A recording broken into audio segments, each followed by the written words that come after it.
গুরুজির থেকে শুশুনিয়া পাহাড়ের আধ্যাত্মিক ঘটনাগুলো জেনে আমি আসানসোলের দিকটায় রওনা করে দিয়েছি। আমি একটা গ্রামের শর্টকাট রাস্তা দিয়ে যাচ্ছি, আর এটা দিয়ে গেলে মোটামুটি আসানসোলের আগে একটা পর্বত পড়বে, যেটা বিহারীলাল পর্বত। আমি বিহারীলাল পর্বতের ওখানে একটা আশ্রম রয়েছে, আশ্রমটা এবং বিহারীলাল পর্বতের একদম চূড়ায় ট্রেকিং করে উঠবো। আপনাদের কালকে তো শুশুনিয়া পাহাড়ের চূড়ায় ট্রেকিংয়ের যে মুহূর্তগুলো সেগুলো শেয়ার করেছি, আজকে আপনাদের সঙ্গে বিহারীলাল পর্বতের যে ট্রেকিংয়ের মুহূর্তগুলো সেগুলো শেয়ার করব। এদিকে খাবার হোটেল তো দূরে থাকে, এখানে চায়ের দোকানও খুঁজে পাচ্ছি না, এতটাই ফাঁকা ফাঁকা এরিয়া। এদিকে পেছনে দুটো একটা পাড়া দেখেছিলাম, বাট ওখানে কোনো চায়ের দোকান পেলাম না, একদম পুরো ফাঁকা ফাঁকা জায়গা। আমাকে পুরো রাস্তা দিয়ে একা একাই যেতে হচ্ছে, এখানে বিশেষ কোনো গাড়ি ঘোড়াও চলছে না। আপনাদের একটু দেখাই, দেখতে পাচ্ছেন একদম পুরো ফাঁকা রাস্তা। এখানে আমার সাইকেলটা রেখে দিয়েছি এবং সামনের দিকটা একদম পুরো ফাঁকা। এদিকটাতে রয়েছে জঙ্গল, আর এদিকটাতেও এই তার কাটার অবস্থায় গেলে একদম পুরো জঙ্গল। রাস্তার দুপাশে প্রচুর প্রচুর গাছপালা রয়েছে, যার কারণে রাস্তাটা সুন্দর দেখাচ্ছে। সুন্দর সুন্দর জায়গা, তবে লোকজনের কোনো দেখা নেই, চায়ের দোকান নেই, ভাতের হোটেল নেই, কোনো কিছুই নেই। একদম পুরো গ্রাম্য পরিবেশ, একদম গ্রামীণ জীবন উপলব্ধি করতে করতে যাচ্ছি। আসলে আমার এই জায়গাগুলোই ভালো লাগে। আমি দুই একবেলা না খেয়ে থাকলে আমার বিশেষ কোনো অসুবিধা নেই, তবে গ্রামের যে ভিতরের দৃশ্যগুলো দেখতে দেখতে যাচ্ছি, এটাই আমার কাছে অনেক বড় একটা পাওনা। তো এই যে এখন আপনাদের একটু জঙ্গলের ভিতরের দিকটায় নিয়ে যাব। এখান দিয়ে আমি নামবো, নেমে একটু একদম পুরো জঙ্গলের ভিতরে ঢোকার চেষ্টা করব। এদিকে গাছপালাগুলো একদম ফাঁকা ফাঁকা দেখতে পাচ্ছেন, এক একটা গাছের ডিস্টেন্স মোটামুটি অনেকটাই দূরের। পাখির আওয়াজ শুনতে পাচ্ছি, কিন্তু এদিকে বন্যপ্রাণীর বিশেষ একটা ভয় নেই, অনেক দূর থেকে সমস্ত কিছু দেখা যাচ্ছে। আর জঙ্গলের ওপাশটাতে আমি একটা মন্দির দেখতে পাচ্ছি। এদিকে মন্দির পাবেন, বাট কোনো বাড়ি ঘর পাবেন না, একদম পুরো ফাঁকা এরিয়া। আমি বাঁকুড়া বা পুরুলিয়া বা ঝাড়গ্রামের যে সমস্ত এরিয়া দিয়ে ঘুরছি, আমাকে একদম সম্পূর্ণ একা একা ঘুরতে হচ্ছে, একদম পুরো ফাঁকা ফাঁকা এরিয়া। আর এই সমস্ত ফাঁকা ফাঁকা এরিয়া আমি ঘুরলেও এখানে কিন্তু বিশেষ ভয়ের কোনো কারণ নেই, এখানে আপনারা একদম পুরো নিশ্চিন্তে ঘুরতে পারেন। আর কালকে যে শুশুনিয়া পাহাড়ে উঠেছিলাম একদম সম্পূর্ণ একা, ওখানে কিন্তু কিছু বাদর আছে এবং নেকড়ে আছে, বাট নেকড়েরা কিন্তু মানুষ দেখলে ভয় পায়। এখানকার নেকড়েরা ওরা বিশেষ কোনো আক্রমণ করে না, বিশেষ কোনো ভয় নেই। এটার জন্য আমি মোটামুটি একা হলেও বেরিয়ে পড়েছি। এই যে জঙ্গলের অনেকটাই ভিতরে চলে এসেছি, ওই পাশটাতে একটা জলাশয় দেখতে পাচ্ছি, বাট ক্যামেরাতে আসছে কিনা জানি না। ওই পাশটাতে একটা জলাশয় রয়েছে, দারুণ একটা ফিল পাচ্ছি। আর এর থেকে অভিজ্ঞতা আর কি হতে পারে। চলুন এখন একটু জঙ্গল থেকে বেরোই, বেরিয়ে আবার সামনের দিকটা এগোই। সামনে যে পাহাড়টা রয়েছে সেখানেও ট্রেকিং করতে হবে, ট্রেকিং করে নিচে নেমে আবার আসানসোলের দিকটায় রওনা করতে হবে। অবশেষে বিহারীনাথ পাহাড় যাওয়ার রাস্তায় উঠে পড়েছি। আর এই দিকটা মাঝে মাঝে একটু আপ, সাইকেল চালিয়ে যেতে একটু অসুবিধা হচ্ছে। আর এদিকেও একদম পুরো ফাঁকা, একদম পুরো ফাঁকা। আর এদিকের যে জঙ্গলটা, এটা মোটামুটি পেছনের জঙ্গল থেকে অনেকটাই ঘন, দেখতে পাচ্ছেন প্রচণ্ড ঘন জঙ্গল। আর এখানে একটা চৌমাথা আসলো, কোন দিকে যাব বুঝতে পারছি না, সোজা যাব না বাইরে যাব। এখানে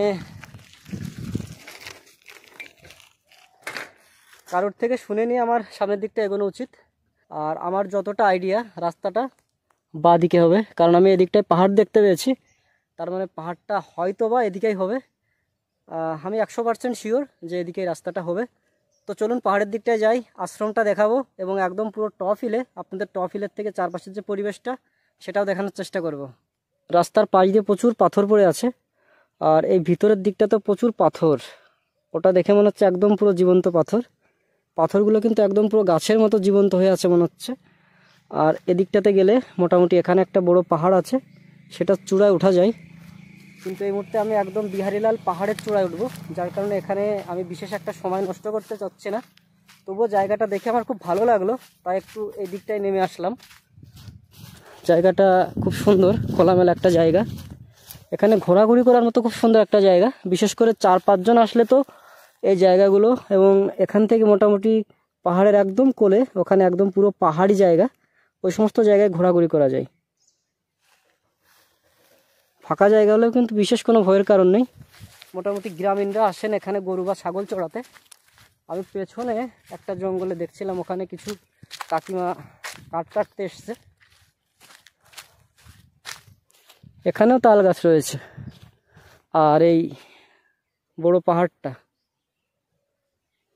আর একটু সামনের দিকটা এগোবো, কারণ ওই দিকটা এখান থেকে আরও বেশি সুন্দর দেখাচ্ছে। আর এই দিক থেকে পেছনে একটা পাহাড় রয়েছে, এই যে পেছনের পাহাড়টা। আমাকে একদম পাহাড়ের কোল ঘেঁষে সামনের দিকটা এগোতে হচ্ছে।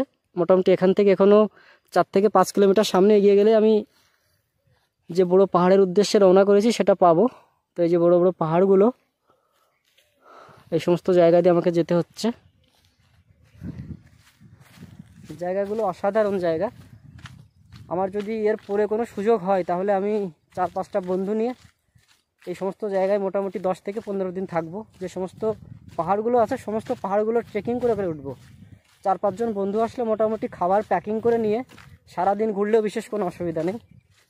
এই যে এখানে কিছু পাথর রেখে দেওয়া আছে। আর এই জায়গাটায় আমার মনে হচ্ছে কিছু মানুষ পিকনিকের জন্য এসেছিল। এই যে ছাই বা আগুনের চিহ্ন পাচ্ছি। অসাধারণ অসাধারণ জায়গার উপর দিয়ে যাচ্ছি, বাট আমার সব থেকে যেটা ভালো লাগছে, আমি যেখানেই যাচ্ছি আমি সেই জায়গাটাকে পুরো একা অনুভব করছি। মানে এই মুহূর্তে আমি ছাড়া কিন্তু আশপাশে কেউ নেই। রাস্তা দিয়ে হয়তো 2-1 জন যাচ্ছে, বাট এই পুরো এরিয়াতে কেউ নেই আমি ছাড়া। তো এই একা থাকা, একা ঘোরা, এই জিনিসটা আমার কাছে সব থেকে ভালো লাগছে। প্রচণ্ড পরিমাণে ভালো লাগা কাজ করছে।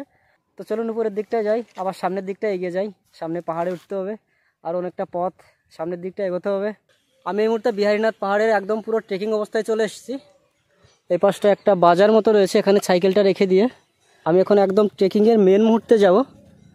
তো চলুন, জলের বোতল নিয়ে নিয়েছি। ট্রেকিং করতে করতে একদম পুরো টপ হিলে পৌঁছবো। আমি পাহাড়ের কোল থেকে একদম পুরো ট্রেকিং শুরু করে দিয়েছি। একদম পুরো পাহাড়ের চূড়ায় উঠবো। আর এদিকে রাস্তাটা একটু দেখাবো। আমাকে এমন রাস্তা দিয়ে একদম পুরো উপরের দিকটা উঠতে হচ্ছে। আর পেছনের রাস্তা একদম পুরো জঙ্গলময় অবস্থা। আর এখানে ট্রেকিং করার মতো আমি কাউকে দেখতে পাচ্ছি না, একদম পুরো ফাঁকা। নিচে কিছু ট্যুরিস্ট দেখলাম, বাট ওরা গাড়িতে এসে খাওয়া দাওয়া করে বেরিয়ে চলে গেল। এখানে ট্রেকিং করার মতো আমি কাউকে দেখলাম না। তো অবশেষে একটা জলের বোতল নিয়ে ট্রেকিং করতে শুরু করে দিয়েছি। পাহাড়ের চূড়ার দিকটায় উঠতে গেলে কিছু কিছু পাথরে হলুদ রং করে এখানে দিক নির্দেশনা করে দেওয়া রয়েছে। আমাকে এদিকটায় যেতে হবে। কিছু কিছু পথ আছে সেখানে বোঝা মুশকিল, ডান দিকে যাব না বাঁ দিকে যাব। তো এই দিক নির্দেশনাগুলো আমাকে একদম পুরো টপ হিলে পৌঁছতে হেল্প করছে। মোটামুটি 558 মিটার লেখা রয়েছে। আমার যতটুকু আইডিয়া, আমি 558 মিটার উপরে উঠে এসেছি। এখনও টপ হিল অনেক দূর বাকি রয়েছে। আমি এখনও সেকেন্ড টপ হিলে পৌঁছতে পারলাম না। সামনে প্রচণ্ড উঁচু একটা পাহাড় রয়েছে, ওই পাহাড়ে উঠতে হবে। সম্পূর্ণ একা আছি। আমি ভেবেছিলাম সামনে গেলে হয়তো কাউকে পাবো, বাট কাউকেই পাচ্ছি না। এখানে বন্য প্রাণীও দেখছি না, হনুমানও দেখছি না। একদম সম্পূর্ণ একা একা ঘুরছি। এই জলের বোতলটা স্বাদ দিচ্ছে, বাট এটাও প্রায় অর্ধেক শেষ হয়ে গেছে। ওঠার আগে হয়তো শেষ হয়ে যাবে। আর এখানে শুশুনিয়া পাহাড়ের মতো কোনো দোকানপাট নেই যেখান থেকে আমি জল কিনতে পারবো বা কোনো খাবার কিনতে পারবো। তবে যাই হোক না কেন, এই জলটা বাঁচিয়ে বাঁচিয়ে আমাকে একদম পুরো উপরের দিকটায় উঠতে হবে। এদিকে কিছু কিছু ট্রেকিং রাস্তাটা প্রচণ্ড পরিমাণে খাড়া, একদম পুরো খাড়া রাস্তা উঠে আবার সামনের দিকটা একদম পুরো খাড়া উপরের দিকটা উঠতে হবে। আর কাঠ কাটার আবার শুনতে পাচ্ছেন? এখানে নিচে যারা কাকিমারা থাকেন তারা উপরে কাঠ কাটতে এসছেন।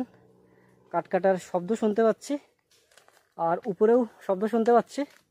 তার মানে আমি একা না, এখানে আরও অনেকেই আছেন। বিশেষ ভয়ের কোনো কারণ নেই।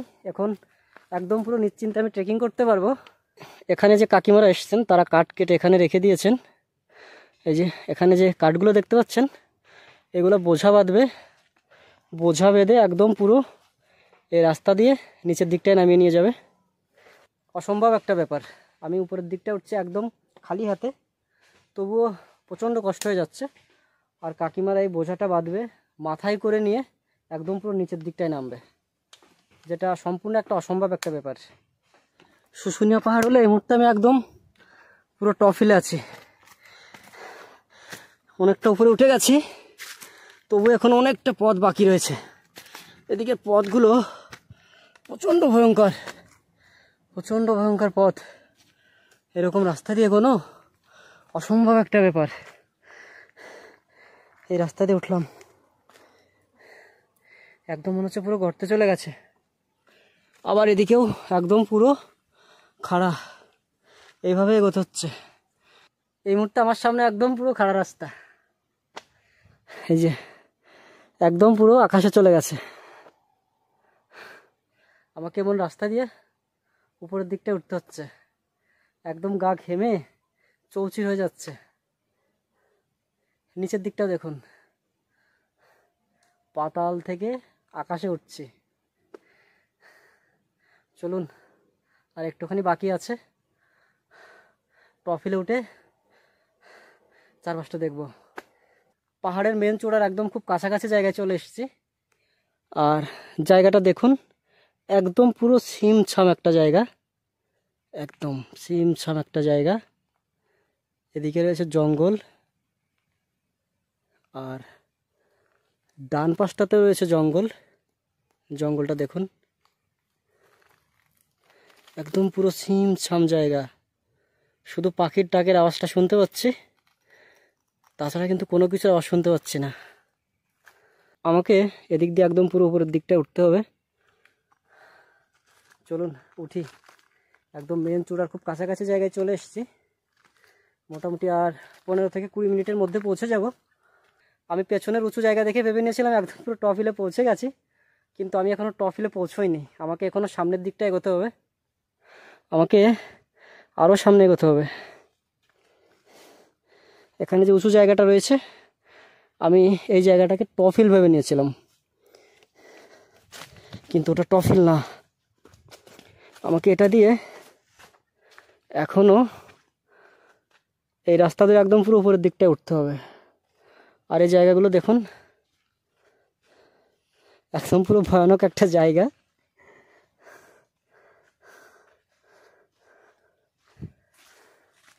প্রায় টপ হিলের কাছাকাছি পৌঁছে গেছি মনে হচ্ছে। চলুন সামনে যাই, টপ হিলে পৌঁছে আপনাদের সঙ্গে কথা বলছি। অবশেষে অনেক কষ্টের পর একদম পুরো টপ হিলে পৌঁছে গেছি।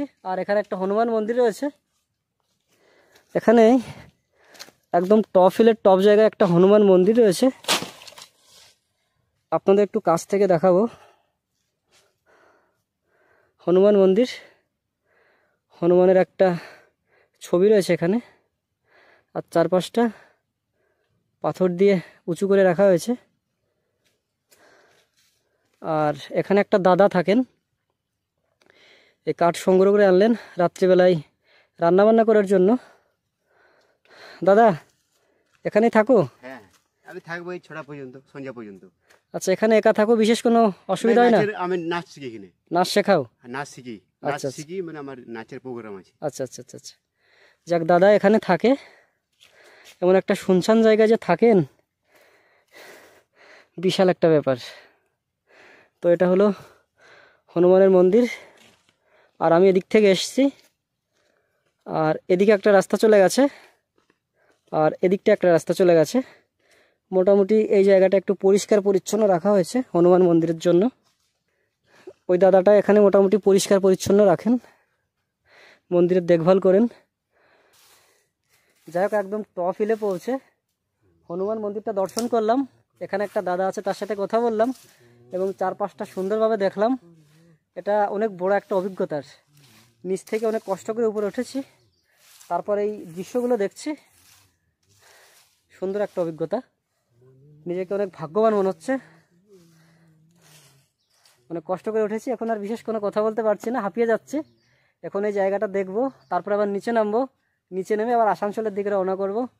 তো চলুন দাদার সাথে একটু কথা বলি, জায়গাটা একটু অনুভব করি, তারপর নিচে গিয়ে আসানসোলের দিকটায় যেতে যেতে আপনাদের সাথে কথা বলবো।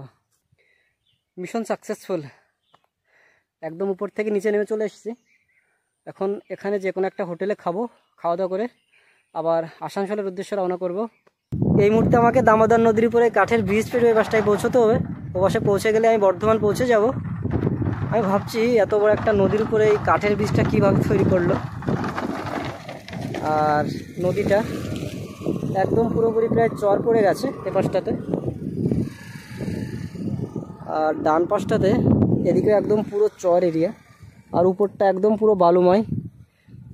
আমাদের মোটামুটি ছোটোখাটো একটা নদীর মতো বয়ে চলে গেছে। দামোদর আর সেই দামোদর নেই, একদম মৃতপ্রায় দামোদর। আমি এই মুহূর্তে বাঁশের ব্রিজ পেরিয়ে এই পাশটায় পৌঁছে গেছি, আর এই পাশটায় পৌঁছানো মানে বর্ধমান পৌঁছে যাওয়া। আমি এই মুহূর্তে বর্ধমান আছি, আর এই দামোদর নদী দেখতে দেখতে যাচ্ছি, যেটা একটা অসামান্য অভিজ্ঞতার। এখানে যে কাঠের ব্রিজটা হয়েছে, মোটামুটি এখানে যে ইঞ্জিনিয়ার আছেন তাকে তো সাবাসি দিতেই হয়। এই যে দেখুন, একদম পুরো খুঁটি গেড়ে গেড়ে তৈরি করেছে এই ব্রিজটা। আর এখান থেকে মোটামুটি সামনে একটা বড় পাহাড় দেখা যাচ্ছে। এটা ক্যামেরায় বিশেষ একটা ভালো আসছে না। চলুন এই মুহূর্তে আসানসোলের দিকটায় রওনা করি, আর ওখানে গিয়ে কোন মন্দির বা কোন আশ্রমে থাকবো সেটা ওখানে গিয়ে আপনাদের সঙ্গে শেয়ার করব। অবশেষে বগুড়া চট্টির মা কালীর মন্দিরে পৌঁছে গেছি। এখানে যিনি ছিলেন তার সাথে কথা বলার সাথে সাথে তিনি একটা থাকার ব্যবস্থা করে দিলেন। এখানে আজকে থাকবো। আর কেদারনাথ যাওয়ার সময় মন্দিরে যেহেতু ছিলাম, এই মন্দিরের সাথে একটা আলাদাই পরিচয় রয়েছে। আপনাদের একটু মন্দিরটা দেখাবো। মা কালীর মন্দির, খুব সুন্দর একটা মন্দির। আর ওই দিকটাতে একদম পুরো ফাঁকা এরিয়া। মন্দিরের সামনে একটা পুকুর রয়েছে, আর সামনে দেখতে পাচ্ছেন একদম খোলামেলা জায়গা। আর এখানে পাশ দিয়ে চলে গেছে NH2 রোড, দারুণ একটা জায়গা। আজকে এখানে স্টে করব, এখানে রাত্রি যাপন করে কালকে সকালবেলায় বীরভূমের উদ্দেশ্যে রওনা করব। তো চলুন, সারাদিন প্রচণ্ড কষ্ট হয়ে গেছে, পাহাড় ট্রেকিং করা, অনেক দূরের রাস্তা পাড়ি দেওয়া, সমস্ত কিছু মিলিয়ে এখন আর ভিডিও করতে যাচ্ছি না। আজকের ভিডিও এখানেই শেষ করব। সবাই ভালো থাকবেন, সুস্থ থাকবেন।